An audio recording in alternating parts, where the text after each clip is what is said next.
뭐 현대건설에 대해서는 뭐 이거 아시다시피 뭐 재료가 있습니다.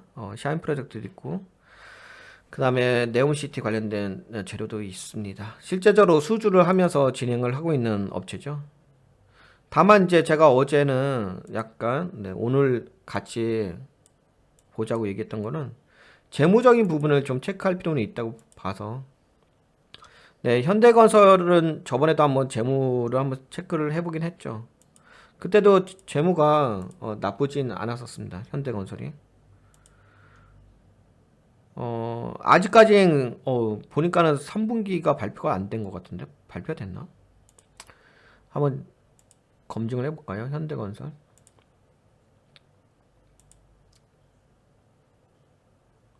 3분기에 분기보고서 나왔는데? 근데 분기보고서가 나왔는데 왜 잠깐만요.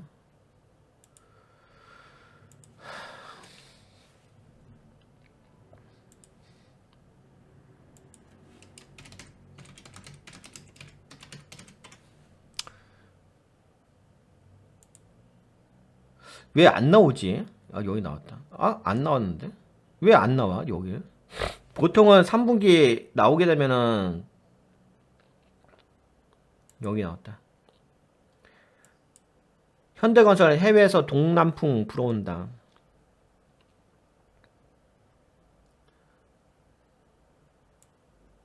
하회했다고?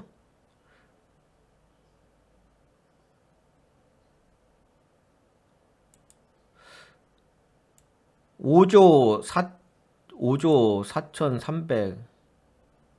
4,308억 원인데? 잠깐만요. 5조 4,300억?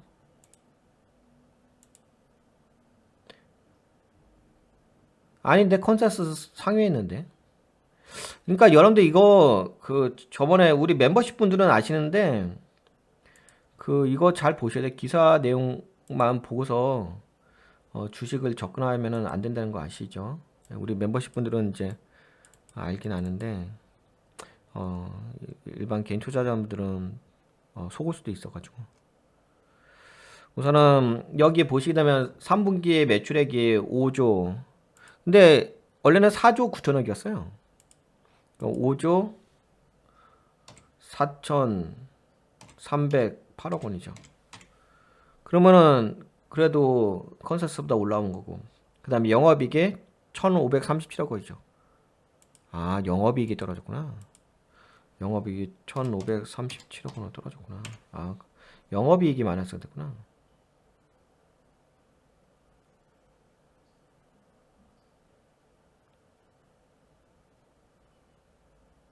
잠깐만. 목표 주가는 5만 4천 원으로 되어 있죠. 현재가가 현대건설이 4만 1,050원이니까 뭐 지금보다는 더 올라간다는 얘기죠.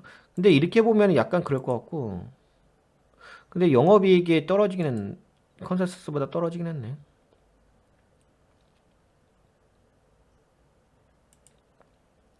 아예 들어가서 봅시다. 이렇게 보면 좀 헷갈릴 수도 있으니까.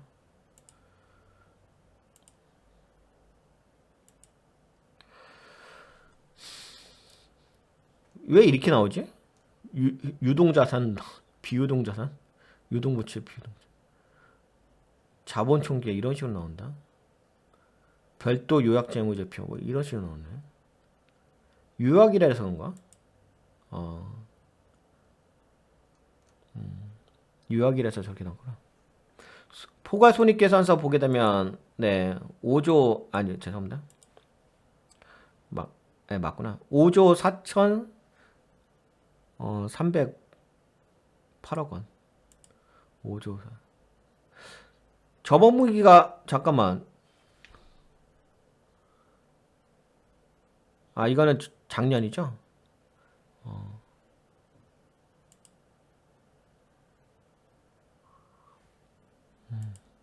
이거는 이제 작년 대비니까 2021년이니까 이렇게 보면 안 될 것 같고. 그렇고 영업이익은 어떻게 했지? 영업이익은 맞긴 맞구나. 1,537억 원. 당기순이익은 얼마야?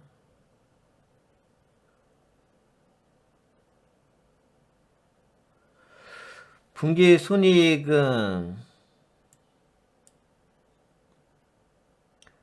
분기 순이익이 그래도 분기 순이익은 컨센서스보다 높게 나오긴 했다.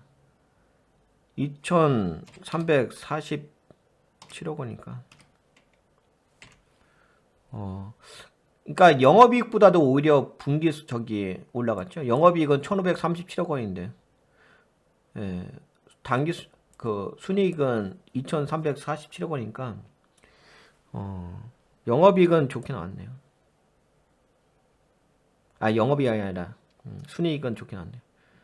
영업의 비용이 좀 붙어서 그런 것 같긴 한데, 네, 결론적으로 좀 살펴본다면은, 매출액은 약간 줄어든 건 있습니다. 예, 저번 분기가 5조 5천억 원이었으니까 5조 4천억이니까 좀 줄어든 건 있는데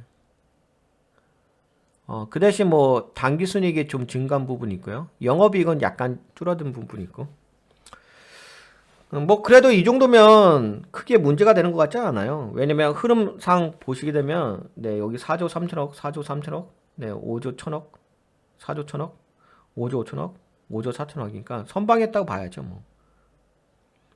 ROE 쪽도 올라. 근데 이제 물론 이건 있어요.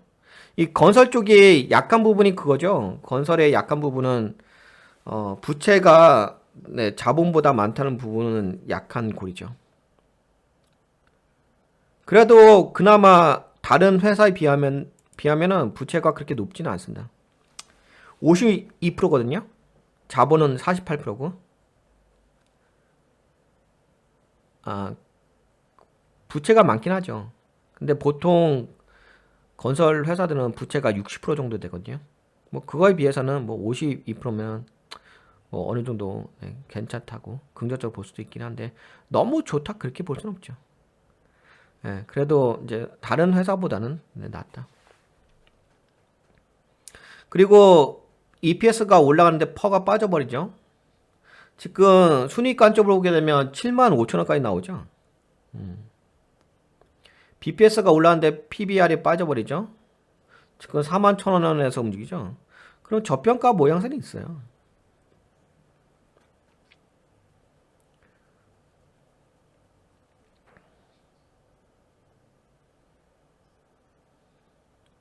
그리고 이제 중요한 것이 이거죠. 채권이죠. 예, 매출 채권이 증가하는 모양새가 있죠. 7조 7,292억 원이니까 매출 채권이 한번 예, 증가하는 부분이 있습니다. 매출 채권이 증가하니까 네. 여기서도 지금 매출 채권 쪽이 그나마 50%대로 증가를 하죠. 그래서 제가 보기에는 뭐 다른 걸 떠나서 잉여금은 뭐 60%대 유지하고 있고 뭐 현금성 자산도 나름대로 어느 정도 유지하고 있고 해서 제가 보기에는 특별하게 이 회사에 문제가 있다고 보지는 않습니다.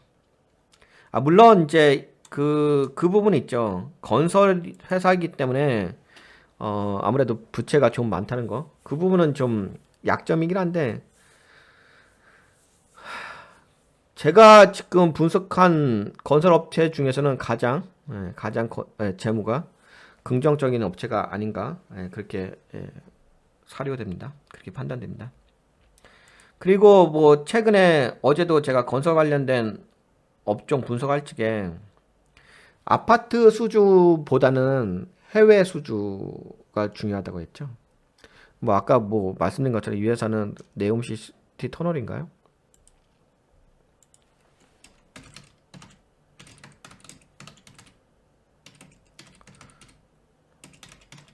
네옴 네 여기 나왔는데 28km 터널 뚫는데 2조 원 670조 원 네옴시티 돈방석 프로젝트 주셨다. 잠깐만. 돈방석 이건 중요한 건 아니고 돈방석 세상에 돈방석이 어딨어. 세상에 그런 게 어딨어. 세상에 공짜가 어딨어. 아 이런 식의 어떤 자극적인 내용은 좀 그렇지 않을까? 세상에 공짜가 어딨어. 공짜로 뭐 그냥 670억을 준대. 그런 게 어딨어. 바보야? 670억 원이 누구 집에 이름도 아니고. 비현실적인 얘기를 하고 있어.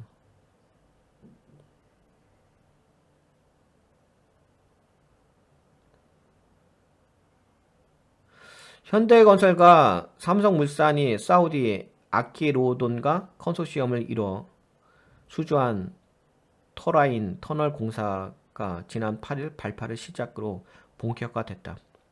터라인 지하에 총 20km, 28km 길이의 고속 화물 철도 서비스를 위한 터널을 뚫는 공사로 수주 규모는 2조 원대로 추정되고 있다.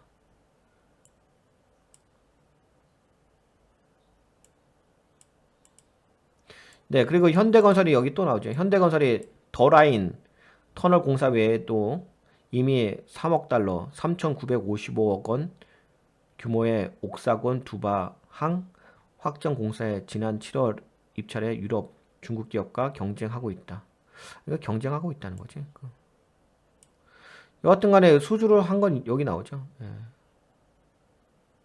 네, 현대건설과 삼성물산이 사우디 아키로돈과 컨소시엄을 이뤄서 수주한 죄송합니다. 더라인 터널 공사가 지난 8일 발표 시작했다. 그러니까 수주한 부분이 있어요. 네옴 관련해서 수주한 부분이 있고, 그 다음에 어제 같이 봤던 샤인 프로젝트도 현대건설이 컨소시엄으로 진행해서 수주를 했죠. 네, 그런 부분이 저는 긍정적으로 이 회사를 바라볼 수 있다고는 생각되어집니다. 네, 다만 이제 어제 얘기 드렸다시피 건설 회사들이 뭐 아파트를 수주했다. 네, 이런 관점은 안 좋은 거 아시죠? 여러분들도 아시다시피 요새 아파트 값이 엄청 떨어지고요. 분양도 안 되는 거고 미분양 사태가 많이 일어나고, 오늘 뉴스도 봤는데 지금 아파트 값이 많이 빠진 곳은 50%대까지도 빠졌어요. 물론 평균적으로 한 2, 30% 빠졌는데 50%까지 빠진 아파트들도 있습니다. 그래서 혹시나 건설회사들이 뭐 아파트를 수주했다 이런 기사가 나오면 그것을 호재로 보기는 어렵습니다. 하지만 현대건설은 지금 아파트 수주로 하기보다는 해외 건설에 대한 수주, 그런 부분이 나오고 있어가지고 여기도 나오죠. 현대건설이 S-오일 발주한 샤인 프로젝트 수주했다. 네, 이런 부분이 나오고 있어서 현대건설은 우리가 긍정적으로 볼 수도 있을 것 같고요. 아까 전에도 뭐 기존의 재무제표를 함께 살펴봤는데요. 뭐 매출 채권도 증가하는 부분도 있고, 뭐 특별하게 뭐 매출이라든지 영업이익이라든지 이런 부분이 줄어들고 있는 건 아니라서 긍정적으로 볼 수 있겠습니다. 다만 그건 있어요. 다만 뭐 무조건 이 회사가 좋다고만 얘기할 수는 없죠. 이 회사는 이제 건설 회사이기 때문에 약한 고리는 있습니다. 그 약한 고리는 당연히 부채가 자본보다 많다는 부분. 물론 다른 건설 업체보다는 그나마 괜찮은 안정적인 면에 속하긴 하지만 그럼에도 불구하고 이 부채가 약간 더 많다는 부분은 참고하실 필요는 있을 것 같고요. 왜냐면 부채가 더 많다는 부분은 왜 참고를 하셔야 되냐면은 특히 이제 ROE 같은 걸 볼 때 그래요. 보시게 되면 ROE 같은 게 높잖아요. 이건 에쿼티, 자본의 관점이거든요. 우리 ROE 공부하셨죠? ROE는 자산의 관점으로 바라보는 거고, ROE는 에쿼티 관점으로 바라보는 거기 때문에요. 자산이 이 ROE가 높게 올라간다고 해가지고 무조건 좋게 볼 수 없는 게, 당연히 이 부채와 자본의 비율에서 자본의 비율이 낮으니까 당연히 수익이 나게 되면 ROE가 높게 나올 수밖에 없긴 하겠죠. 네, 그런 부분이 있기 때문에 참고하라고 말씀드린 거고요. 뭐 그럼에도 불구하고 뭐 회사는 크게 문제가 될 회사라고 보여지지는 않습니다. 최근에 그 현대건설이 이제 어제도 뭐 기술적 분석을 해드렸지만 반등해서 좀 올라온 부분이 있죠. 그래서 저는 현대건설은 좀 긍정적으로 볼 수 있는 종목이 되지 않을까 생각됩니다. 다른 건설 회사에 비해서는 좀 긍정적으로 볼 수 있겠다. 오히려 이 종목은 하락하면 더 좀 매력적인 종목일 수 있긴 하겠죠. 다만 현재로서는 맞고서 좀 조정받는 구간이기 때문에 같이 매매하실 분들은 항상 눌렸을 지게를 한번 주목해 보시면 좋지 않을까 그렇게 생각되어지고요. 다만 이제 제가 좀 염두에 두고 있는 것은 최근에 어떤 얘기를 해드렸냐면은 최근에 그래서 이거 한번 자주 보시면 좋아요. 제가 모기지금리를 얘기했죠. 네, 모기지금리가 최근에 채권금리도 좀 빠지는 부분이 있어가지고 모기지금리도 좀 빠진 부분도 있거든요. 그래서 좀 모기지금리가 약간은 좀 빠지게 되면 건설업체들에게 좀 숨통을 틔워줄 수 있는 부분도 없지 않아 있긴 해서 만약 혹시나 건설업체들이 좀 움직이게 된다면 네, 당연히 현대건설이 좀 대장주의 역할을 하지 않을까? 네, 그렇게는 좀 생각하고 있습니다. 다만 지금은 잔파동의 영역인 거고요. 뭐 가치 매매 관점으로 봤을 때는 뭐 저는 크게 나쁘게 보지는 않습니다. 현대건설에 대해서는. 네, 뭐 이번 시간에는 현대건설에 대한 네, 재물을 좀 살펴봤는데요.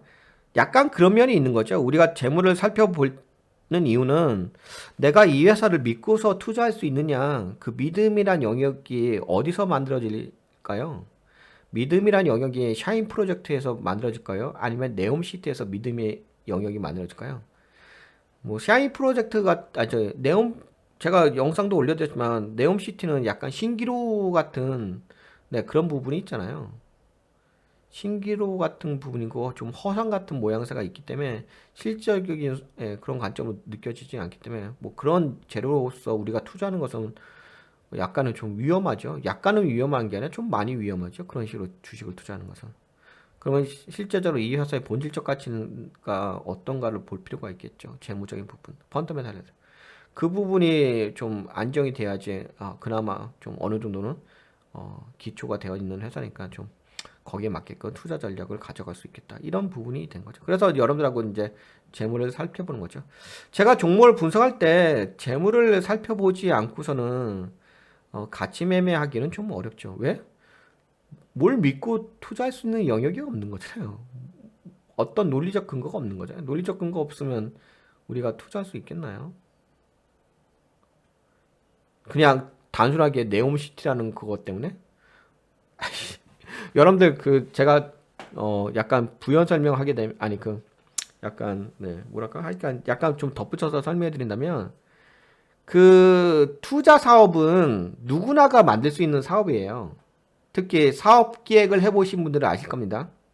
뭐 제 방송을 듣는 분 중에서 대부분 일반 개인 투자자분들이긴 하겠지만 좀 회사상을 해봤던 분들이라든지 아니면 사업 기획 쪽으로 기획 일을 하셨던 분들은 아실 건데 뭐 예를 들어서 뭐 요번에 네옴 시티가 뭐 2천억 원 예를 들어서 천억 원 아니 천조짜리 천조짜리 그 사업이라 치십시다. 근데 이 천조짜리 사업이란 것은 그냥 만들기 나름이에요. 천조로 만들 수도 있는 거고요. 사업 계획이란 것은 내가 2천조로 만들 수도 있고요. 일경으로 만들 수도 있어요.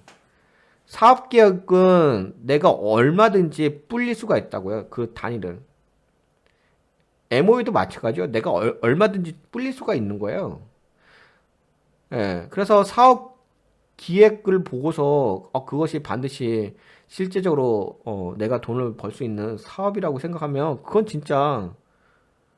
약간 어떤 느낌이냐면요. 심하게 좀 빗대서 얘기하면 보이스 피싱 있잖아요. 보이스 피싱 당하는 거하고 별반 차이가 없어요. 사업 기획에서 만들어진 응? 그 사업 단위, 사업 금액 뭐 천조, 이천조 이런 거는요. 그냥 보이스 피싱 당하는 거하고 별반 차이가 없습니다. 사업 기획을 여러분들이 전문적으로 해보신 분들은 아시겠지만. 네, 그렇기 때문에 뭐 그런 어떤 뭐 네옴시티 사업이라든지 무슨 사업이라든지 그런 거는 네 현실적 뭐랄까 피부에 와닿는 건 아니고요. 실제적으로 이제 수주를 하냐 못하냐 그 부분이 매우 중요한 부분이죠. 네, 여하튼 현실적인 부분이 있습니다. 그렇기 때문에 실제적으로 돈을 벌었는지 안 벌었는지 그걸 보면 좋긴 하겠죠. 네, 그러면 여기까지 좀 살펴볼까요? 현대건설은.